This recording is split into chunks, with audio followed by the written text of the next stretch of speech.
Hello everyone, this is Mariano here.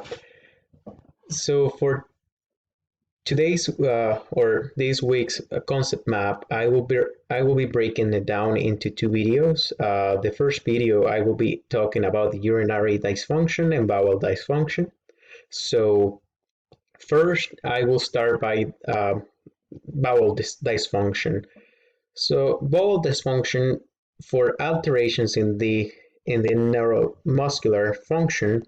This is due to neural signal transduction or muscle responsiveness.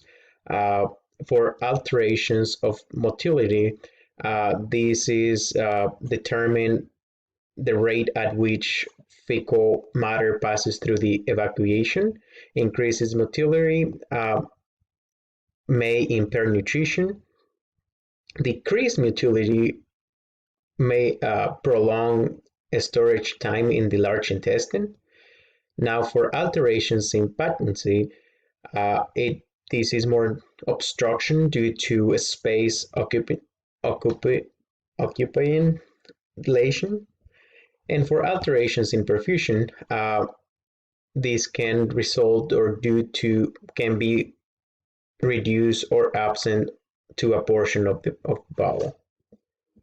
Now, in regards to urinary function, this one for the alterations in neuromuscular function, it is of course involves neurons of the peripheral nervous system and central nervous system.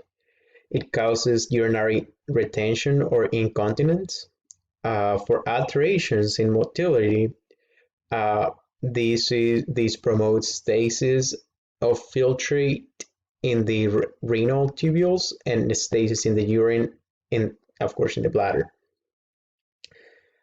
These can cause bacterial growth and kidney infection.